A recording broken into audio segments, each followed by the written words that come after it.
وأخص بالذكر مجلس إدارة النادي الإسماعيلي وأبناء الإسماعيلية من رابطة الأرض.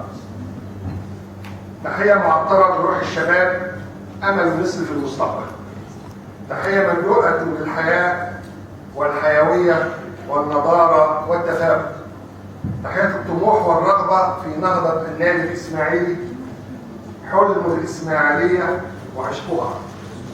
السادة الحضور الكرام، الحديث هنا عن النادي الإسماعيلي حديث مليء بالشجن والاعتزاز والفخر.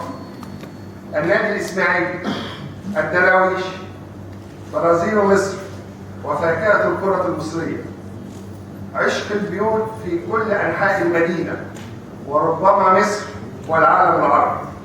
هذا النادي أسسه الرجال المخلصون من أبناء هذه المدينة العزيزة إلى النفس منذ عام 1924، وصنع تاريخه شباب حفظوا اسمه في القلوب وذاكرة كل المصريين.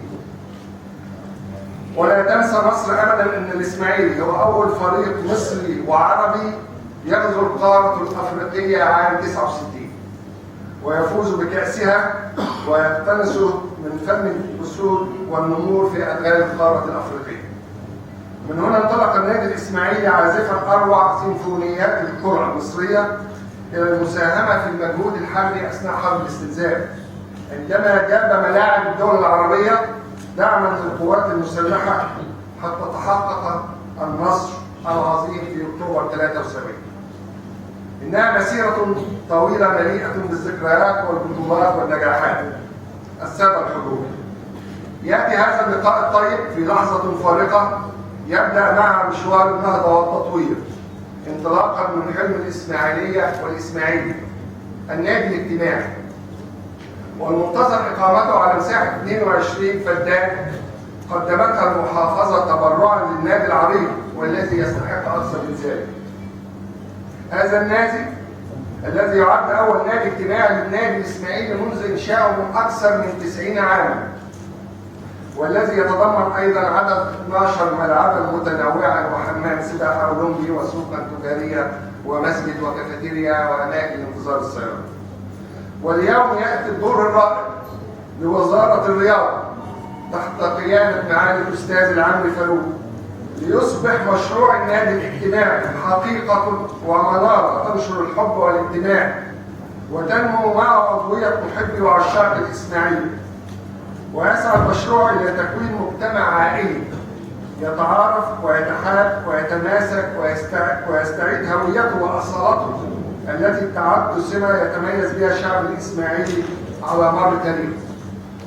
ولأننا نثق بأن وزارة الرياضة وعلى رأسها وزير يعي قيم الرياضة وقيمة الرياضيين لا يألو جهدا في دعم كل الأندية والهيئات الرياضية على اتساع الجمهورية. اسمحوا لي أن أنتهز هذه الفرصة الطيبة لأتقدم بالشكر والتقدير إلى السيد الوزير العمري فاروق على دعمه اللامحدود في تأمين منشآت استاد الإسماعيلية الرياضي وتزويده بالكاميرات والبوابات الإلكترونية ليصبح تحفة رياضية يحق لها عن جدارة استقبال المباريات والبطولات العالمية. واحنا نعاهد سيادتهم ان شاء الله ان بعد انتهاء استكمال اجراءات تطوير الاستاد هتكون الاسماعيليه من اولى المحافظات اللي ان شاء الله هتنفذ مباراه النادي الاسماعيلي على ارضها. الساده الحضور، باسمكم جميعا اتقدم للسيد الوزير العمري فاروق بخالص التقدير والاعزاز على هذه الزياره، وهي الثالثه في اقل من 6 اشهر، حيث شرفنا بالزياره خلال شهري اكتوبر ونوفمبر الماضيات.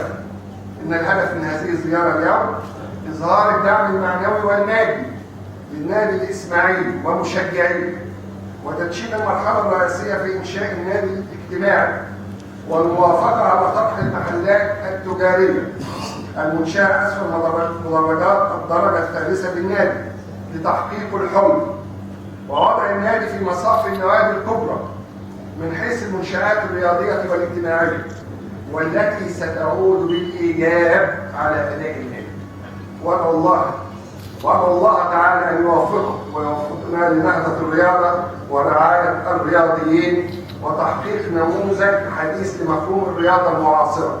تحية إليكم جميعا من القلب، ودعما لمصر وبالتوفيق والسلام عليكم ورحمه الله وبركاته.